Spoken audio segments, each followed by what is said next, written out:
ധർമ്മപ്രമാണം. ധർമ്മപ്രമാണ യൂണിവേഴ്സിറ്റിക്ക് ഒരിക്കൽ കൂടെ സ്വാഗതം. വാദ്യ இப்போ எல்லா சகஸ்திர போஜனம் நடத்தி வந்துட்டு இருக்கார்.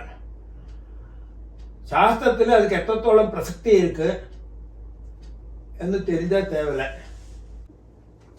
സാർ നിങ്ങൾ കേട്ട സഹസ്ര ഭോജനം, ഇപ്പോ സഹസ്ര ഭോജനം ചൊല്ലി വിധി ധർമ്മശാസ്ത്രമുള്ളത്, അതിന് അത്രത്തോളം മഹത്വമുണ്ട്. സഹസ്ര ഭോജനം ചൊല്ലുന്നത് ഒരു ചില്ലറ കാര്യമല്ല. നിറയെ കോവിലുകൾ സഹസ്ര ഭോജനം ചൊല്ലി പண்ற, നിറയെ ആശ്രമങ്ങൾ സഹസ്ര ഭോജനമുള്ള ഒരു വിധിയെ ഫോളോ പണി പண்ற. ഇപ്പൊ എക്സാമ്പിൾ നമുക്ക് മാതാപ്രധാനമന്ത്രി ആശ്രമം, ഇല്ല പുട്ടപ്പുറത്തിലുള്ള ആശ്രമങ്ങൾ, അതുമാതിരി இங்க பூமானந்த தீர்த்தாடு வெங்கடேஸ்வரி ஒரு ஆசிரமம் இங்க திருச்சூர்ல இருக்கு. அப்போ அந்த மாதிரி நிறைய ஆசிரமங்கள் வந்து இந்த சகஸ்ர போஜனத்தை சாஸ்திரத்தோட ஃபாலோ பண்ணி முடிகிற வரை அன்னதானம் பண்ணிருக்கா. கோவில்கள் அடக்கம் பண்ணுண்டு சிலது. തിരുമല തിരുപ്പതി ദേവസ്ഥാനങ്ങൾ, ഷിർദി സായിബാബാട് എന്ന കോവിൽ. ഞാൻ ഏതാ കോവിൽ വിട്ടുപോയിരുന്ന ക്ഷമിച്ചിരുന്നു. കാരണം പെട്ടെന്ന് നമ്മൾ ചൊല്ലത്തെ ഇവെല്ലാം സഹസ്ര ഭോജനത്തോടുമായി അടിസ്ഥാനപ്പെടുത്തിയുള്ള കാര്യങ്ങളൊക്കെ ചേരാം. അതേമാതിരി ശൃംഗേരി മഠം ചേരാം, காஞ்சிபுரம் அந்த காமகோடி பீடம் அதான் மடத்துல வந்து போஜனம் பண்ணி கொடுத்துருக்கா. சகஸ்ர போஜனம் மாதிரிയുള്ള കാര്യങ്ങൾ. ചില സംഘടനകൾ സഹസ്ര ഭോജനം നടത്തണം. ഇപ്പോ കാഞ്ചി കാമകോടി പീഠവുമായിട്ട് ചേർന്ന് എറണാകുളത്തില്, നമ്മ കേരളത്തിലെ എറണാകുളത്തില് വന്ന് ഒരു സഹസ്ര ഭോജനം നടത്തിന. പക്ഷെ ഒരു കാര്യം എപ്പോഴുമേ தெரிஞ்சுക്കേണ്ടത്, സഹസ്ര ഭോജനം ചൊല്ലുന്നത് നമ്മൾ ബ്രാഹ്മണർക്ക് ഭോജനത്തെ ഫോക്കസ് பண்ணிட்டுள்ள കർമ്മ ആയിരിക്കണം. ഇപ്പൊ അങ്ക സഹസ്രഭോജനം നടത്തിന, സഹസ്രഭോജനം നടത്തിയിട്ട് എന്നെ ചെയ്താ കഴിഞ്ഞാൽ എല്ലാവരും പിടിച്ച് ഒരു റൂമിൽ പോട്ട് ചാത്തി വെച്ച ഒക്കാത്തിന. അത് കഴിഞ്ഞ് പ്രഭാഷണം. അപ്പൊ അത് കഴിഞ്ഞ് ഒരു 12 മണിക്കെല്ലാം ചാട്ടം ആൾക്ക് 3 മണി 4 മണി വരെ പിടിയോ ഒക്കാന്ത്. ശരി, ഒരു കാര്യം എപ്പോഴുമേ നമ്മൾ ചേർത്ത് പെർഫെക്ഷനെ ചെയ്യണം, ഇല്ലാട്ട 4 പേരുടെ തിരിഞ്ഞേക്കണം. അപ്പൊ ഇതില് അതിന്ന് നമുക്ക് ഒരുപാട് പേര് അതിലുള്ളവാളെ കംപ്ലൈന്റ് വന്ന് ചൊല്ലാം. കാരണം അതിലെ പങ്കെടുത്ത വാളും അത് നടത്തിന വാളും. കാരണം ചില ഏകാധിപത്യ ഇരിക്കവാ 1-2 പേര് കാട്ടറ, നിങ്ങൾ ഇത് ചൊല്ലണം, ചൊല്ലിത്താതെ അവൾക്ക് തിരിയും ചൊല്ലിട്ടാൽ നമ്മൾ അതുകൊണ്ടാകുന്ന ക്വസ്റ്റ്യൻ വന്ന് നമ്മൾ ആദ്യം എടുക്കേണ്ട വിചാരിച്ചു ധർമ്മപ്രമാണത്തെ പുറത്തവരിക്കും உங்களுக்கு தெரியும். നമ്മളെ എല്ലാ കാര്യങ്ങളും പേശപ്പെടുന്നുള്ളൂ. ശാസ്ത്രവും ഇന്നത്തെ കാലത്തുള്ള നിയമങ്ങളും നമ്മൾ സംഘടനകൾ നന്നാ വർത്തുക്കുള്ള കാര്യങ്ങളും എല്ലാം പേശപ്പെടുന്നുള്ളൂ, ബ്രാഹ്മൺ കമ്മ്യൂണിറ്റി എല്ലാമേ. അപ്പൊ അതുകൊണ്ടാക്കുന്ന വിഷയം നമ്മൾ പേശത്തൊക്കെ കാരണം. അപ്പൊ അവ തന്നെ அந்த மாதிரி അവസാനം അതില് നിറയെ പേര് ദക്ഷിണ വാങ്ങാക്കി പോരാ. ചുമ്മാ ചാപ്പിട്ട് അവൾക്ക് കൂടുതൽ ഒക്കാന്ത് ഇരിക്കപ്പെട്ടല്ലേ. കാരണം പലവർക്കും ചാപ്പിട്ട് കഴിഞ്ഞാൽ പല അസുഖങ്ങളും ഇരിക്കും, ചില റെസ്റ്റ് എടുക്കണം എന്നിരിക്കും, വയസ്സാന വെള്ളം പോകണം എന്നിരിക്കും. അതിലേ ഫസ്റ്റ് അവ ചെന്നത് തന്നെ കഴിഞ്ഞാൽ ബ്രഹ്മചാരി ആരുമേ ഇല്ല, എല്ലാം ഗൃഹസ്ഥലാക്കും ചെറിയൊരു നിയമം വെച്ചാ. ഗൃഹസ്ഥലോട് കണക്കെടുക്കത്ത ഒന്നുമേ ഇല്ല, സഹസ്രം വന്ന ആൾക്കാരില്ലേ. അത് കഴിഞ്ഞ് പിന്നെ பார்த்தப்படாக்கும் ബ്രഹ്മചാരികളോ കല്ലാം ചെറിയൊരു നിയമം വന്നത്. അപ്പൊ ഇപ്പടിയെല്ലാം അരകുറയാ എന്നത്തെയാതെ ഞങ്ങൾ എന്നിട്ട് അത് ചെയ്തോ ഇത് ചെയ്തോ സഹസ്രഭോജനം എന്ന കാര്യം. അപ്പൊ ചെയ്യാത്ത പെർഫെക്ഷനെ ചെയ്യണം, ഇല്ലാതെ 4 പേർക്ക് தெரிஞ்சவர்கள்ட்ட കേട്ട് ചെയ്യണം. എല്ലാത്തിലെയും കുറവും കുറ്റം എല്ലാം ഇരിക്കും, അതെല്ലാം ക്ഷമിച്ചില്ല. പക്ഷെ ഭോജനം ചൊല്ലി സഹസ്രഭോജനം അത് ഫോക്കസ് பண்ணണം.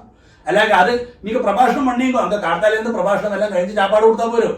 ഇത് കാർത്താല 7 മണിക്ക് പാവം എങ്കെന്തോ ട്രെയിനിൽ തിരുവനന്തപുരത്തുനിന്നും അങ്ങേന്തും കോഴിക്കോട്ടുനിന്നും ട്രെയിനിൽ വന്നവാളെല്ലാം അവസാനം ട്രെയിൻ ടിക്കറ്റ് ബുക്ക് பண்ண വാള നമ്മ സംഘടനയെ ഇല്ല സമുദായം വളരട്ടും ചൊല്ലി അവളെല്ലാം കോപ്പറേറ്റ് பண்ணி കഴിഞ്ഞാൽ അത് നിങ്ങൾ ഇത് பண்ணப்பாங்களே, மிஸ்கைடு பண்ணப்பாங்களே, இல்ல ചൂഷണം பண்ணப்பாங்களே.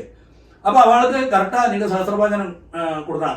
ഇന്നൊരു അവസരത്തിൽ ഞാൻ ഒരു രസകരമായ ഒരു കാര്യം കൂടി ഞാൻ ചൊല്ലേണ്ടിയിരിക്ക്. ഒരു പെരിയ പണ്ഡിതൻ അവര് ഇൻഡിവിജ്വലാ സഹസ്രഭോജനം നടത്തണം. അതായത് ഒരേ നാളിലല്ല, ഡെയിലി 2 ബ്രാഹ്മണാളെയോ കടക്കറ ബ്രാഹ്മണാളെ കൂട്ട് 4 ബ്രാഹ്മണാളെയോ കൂട്ട് സഹസ്രഭോജനം നടത്തണമെന്ന് തീരുമാനിച്ച. അപ്പൊ അവർ നടത്തിയത് ഏകദേശം ഒരു 980, അതായത് ഇനി 20 പേരുതാ ഉള്ളത് സഹസ്രഭോജനം, അതായത് തികയറത്തിട്ട് പൂർത്തിയാകത്തിട്ട്. അപ്പൊ 980 പേര് അവര് സഹസ്രഭോജനം പടി പണിയിരുന്നാൽ അവർക്ക് 2 കുട്ടികളാകും. அதுக்கடையில் അവർ മരണമടഞ്ഞു വിട്ടാൻ அந்த ஞானி. ഇപ്പൊ ஞானிയുടെ കുഴന്ത വന്ന് 2 കുട്ടികളും വന്ന് പിശുക്കന്മാരാക്കും. അതായത് നമ്മൾ ചുമ്മാ സാധാരണയിലും ചെല്ലുമില്ല, വടികെട്ടിനെ കഞ്ചാന്നെല്ലാം ചെല്ലുമേ, അർത്ഥ കഴിക്ക് ഉപ്പ് തേക്ക മാട്ട അന്നമാരിയുള്ള ഒരു കേസാക്കും. ഇത് രസകരമായ സംഭവം വെക്കുന്ന. അപ്പൊ അതില് ഒരുത്തർ 5-6 പ്രാവശ്യം അതിലൊരു 10 പോട്ടാൻ മൂത്ത പിള്ളേർ വടികെട്ടിനെ കഞ്ചാൻ എന്തായാലും അവരൊരു ചാറവും കൂട്ടാനും പോട്ട് അപ്പ നേർന്നിട്ടല്ലുവാ ഇനി എന്റെ കാര്യത്തെ നടത്താക്കിയിരിക്കേണ്ട. അവര് ആഴ്ചയിലെ 1 നാളേക്കോ ഇല്ല 2 നാളേക്കോ 2 ബ്രാഹ്മണാളെ കൂട്ട്, ഇല്ല 1 ബ്രാഹ്മണനെ കൂട്ട് அப்படி பூர்த்தியாக்கிட்டு வந்தார். 990 എത്തിയിട്ട് ഇനി ഒരു 10 പേര് കൂടുതൽ വേണം. അപ്പൊ ഒരു നാளைக்கு ഗ്രാമത്തിൽ വന്ന് இப்படி பார்த்தாളാ മാരാതെ ഇരിക്കാളാ സഹസ്രഭജനം அப்பா வந்து നേർന്നിട്ടാക്കും എനിക്ക് ഇനിയും 10 പേര് കൂടി കടച്ചാത്താൻ അപ്പാവിടെ എന്താ ഇത് പൂർത്തിയാകും എവിടെയാ നടത്തണം ചൊല്ലി இப்படி അന്വേഷിച്ചിരുന്നാനാ. അപ്പൊ അങ്ങ് ഗ്രാമത്തിൽ ഒരുത്തൻ ചൊല്ലാനാ ഇതാണെങ്കിൽ മണിമാമ എങ്കിൽ പോയിട്ടില്ലേ, ഞാൻ കാത്താല കണ്ടേനെ, അവർ ആത്തില ഉക്കാണ്ടിക്കാർ നീക്ക് വേണമെന്നാ അവര് കൂട്ടുകളെ അവര് വേണമെന്നാ ചാപ്പട വരുവാരോ ചെന്നാനോ ഉടനെ ഇവര് ചെന്നാനോ. അല്ല മണിമാമ വേണ്ട, അവരെല്ലാം കൂട്ടാനും ചാടമെല്ലാം രണ്ടാമത് കേൾക്കാറുണ്ട്. രണ്ടാമത് കേൾക്കുന്ന ആള് വേണ്ട, ആദ്യം പോട്ടെ ചാപ്പിട്ട് പോകാനും ഇപ്പടിയാണ് ചിലവ സഹസ്രഭോജനം ഇപ്പടിയാക്കുന്ന അർത്ഥം ചുരുക്കത്തില്. എന്നോട് അഭിപ്രായത്തിൽ ഒരു നാളേക്ക് പായസവും വടയും அந்த 5 പായസം കൊടുത്തേൻ ഇല്ലേ 10 ഊറുക പോട്ടേന്ന് ചൊല്ലി அந்த ഗീർവാണ്, അതായത് നമ്മൾ ബടായി അടിക്കണം പട പീത്തിക്കറം പട ഡെയിലി ഒരു ബ്രാഹ്മണനുക്ക് ഒരു ചാതവും കൂട്ടാനും അപ്പടി സഹസ്രഭോജനം നടത്തുന്നത് ശരിയായ വിധി ഇല്ലാട്ടാ എടുക്കുന്നത് അറങ്കപ്പാങ്കില്. അപ്പൊ നമ്മൾ ചേർന്നത് കറക്റ്റാ ഒരു ബ്രാഹ്മണനല്ല, ഒരു 5 ബ്രാഹ്മണനെ വെച്ചുമ്പോ ഒരേ നാളേക്ക് എല്ലാവർക്കും സദ്യയും പായസം എല്ലാം കൊടുക്കണം പട ഒരു 2-4 ബ്രാഹ്മണർക്ക് കൂട്ട് ഡെയിലി ഒരു ചാതവും കൂട്ടാനും അവൻ എന്നെ മുടിച്ചോ അത് പണ്ട അതുക്കും സഹസ്രഭോജനത്തിന് ബലമുണ്ട്. തൃപ്തിയായിട്ട് അവിടെ പോകണം, അവൾക്ക് തൃപ്തി മതി. അപ്പൊ അതെല്ലാം ഒക്കെ നമ്മൾ ചെയ്യേണ്ടത്, ഇതെല്ലാം ഒരുപാട് മാറേണ്ടിയിരിക്കും.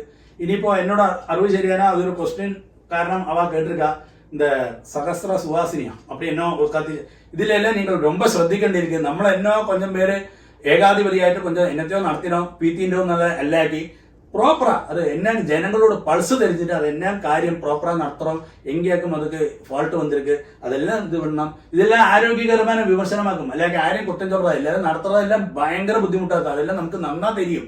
പക്ഷെ അത് നടത്തുന്നത് നമുക്ക് കറക്റ്റാ എല്ലാമേ നാണ്ടായി ചെയ്യുമെന്നുള്ള அந்த മനോഭാവമേ പ്രാത് എല്ലാവർക്കും ഓരോ ഇതിലെയും അതിലുള്ളവാൾക്ക് എല്ലാം ഇത് പണ്ണ അവ കൃത്യമാ அந்த കാര്യങ്ങൾ പണ്ണുക.